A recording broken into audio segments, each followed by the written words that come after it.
Há um pergaminho ensanguentado escondido nos arquivos mais secretos da Torre de Londres que jamais deveria ter sido escrito. Nele, uma menina de 12 anos descreve uma noite tão terrível que transformou lágrimas em lâminas afiadas e a inocência em sede de morte.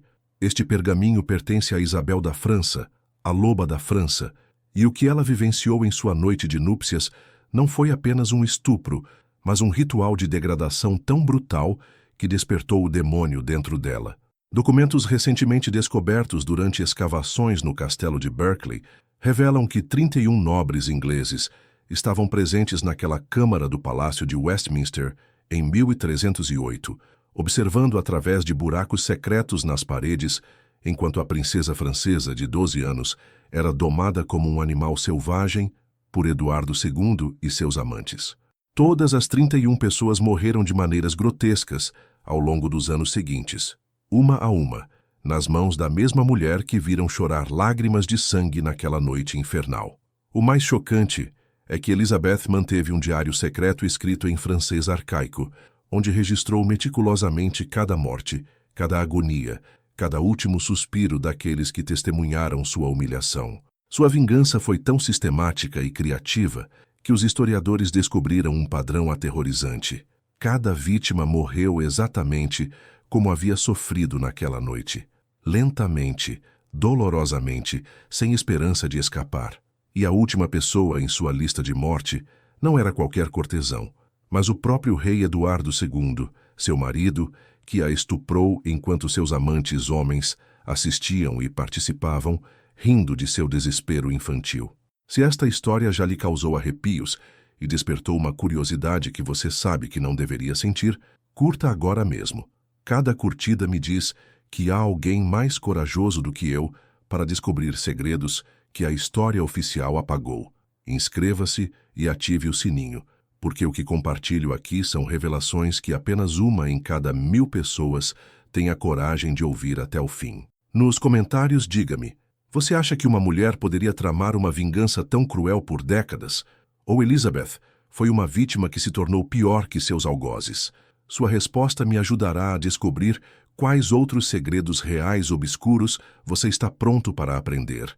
Agora prepare-se, porque o que você descobrirá sobre aquela noite de 1308 o fará questionar os limites da crueldade humana e o poder de uma mulher transformada pela vingança.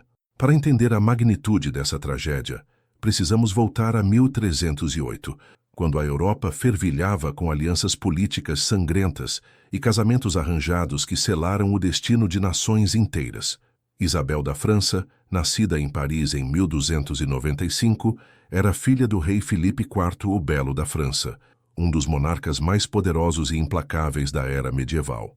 Seu casamento com Eduardo II da Inglaterra foi negociado quando ela tinha apenas 8 anos de idade, como parte de um tratado que encerraria décadas de guerra entre França e Inglaterra. O que ninguém imaginava era que essa união política se tornaria o berço de uma das vinganças mais elaboradas e cruéis da história europeia. Aos 12 anos, Isabel possuía a beleza etérea típica da realeza francesa, mas seus olhos azuis escondiam uma inteligência aguçada que poucos reconheciam. Ela havia sido educada pelas freiras do convento de Poissy, onde aprendeu latim, filosofia e, secretamente, as artes do envenenamento que sua tia materna praticava nas sombras da corte.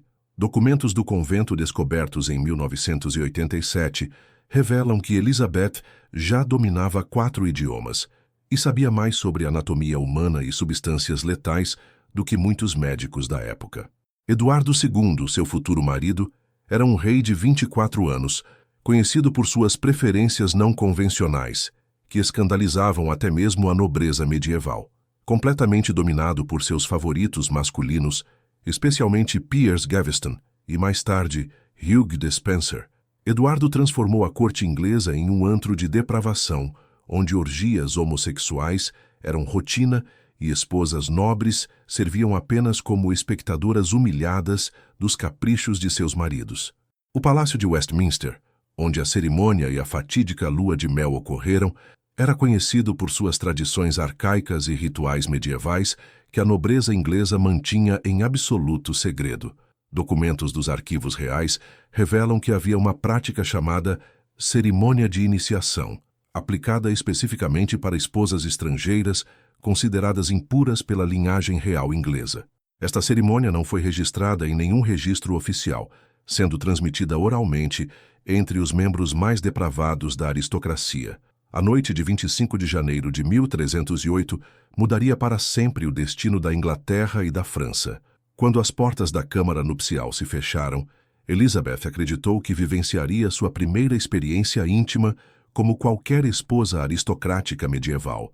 Os arquivos secretos da Torre de Londres, descobertos em 1963, revelam que Piers Gaveston havia instruído Edward sobre cada movimento que ele executaria, cada humilhação que ele infligiria para ensinar à pequena princesa francesa seu lugar na Inglaterra. O que aconteceu nas primeiras horas transcendeu qualquer conceito de consumação conjugal, transformando-se em um espetáculo de depravação calculada, onde a dor física era apenas o começo.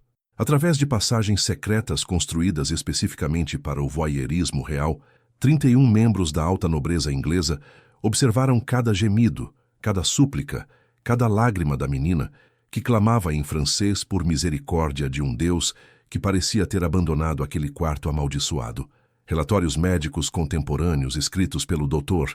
William de Brescia, médico pessoal de Eduardo II, descrevem como Elizabeth desenvolveu uma condição extremamente rara, chamada hemolacreia traumática, na qual um choque extremo causou a ruptura dos vasos sanguíneos ao redor dos olhos, fazendo com que suas lágrimas literalmente se misturassem com sangue. Este documento médico, preservado nos arquivos do Vaticano, detalha como Eduardo, seguindo as instruções precisas de Gaveston, prolongou deliberadamente o sofrimento da menina.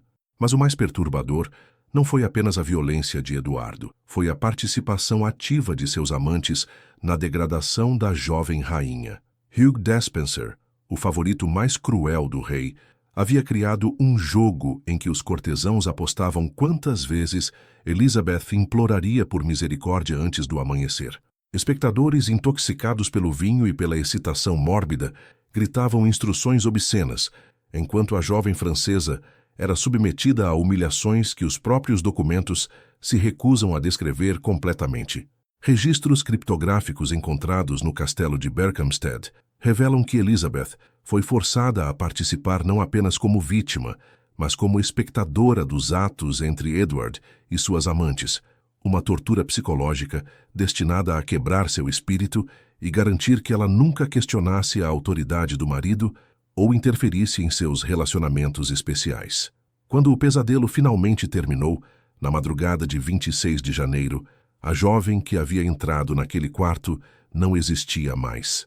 Em seu lugar, nasceu uma criatura vingativa que memorizaria cada rosto, cada voz, cada riso que ecoasse naquelas paredes amaldiçoadas.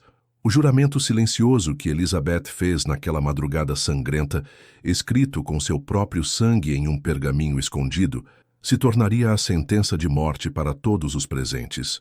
O juramento silencioso que Elizabeth fez naquela aurora sangrenta começou a se materializar apenas 5 anos depois, quando ela finalmente conquistou influência suficiente na corte inglesa para iniciar sua vingança meticulosa. O primeiro a morrer foi Sir Thomas de Berkeley, o cortesão que sugerira apostar em sua resistência física durante o ritual. Ele foi encontrado morto em seus aposentos, com os olhos queimados por ácido, a mesma substância que Elizabeth havia aperfeiçoado em seus laboratórios secretos no castelo de Leeds. O padrão das mortes era arrepiante em sua precisão poética. Cada vítima recebia, antes de morrer, um pequeno pergaminho manchado de sangue, contendo uma única linha em francês. Você observou minha dor, agora eu observo a sua. Por 18 anos, os assassinatos continuaram com uma metodologia que faria os assassinos mais criativos da história empalidecerem em comparação. Sir Hugh Despenser, o jovem, o amante favorito de Eduardo II e o arquiteto intelectual da humilhação de Elizabeth, morreu da maneira mais grotesca registrada nos anais medievais.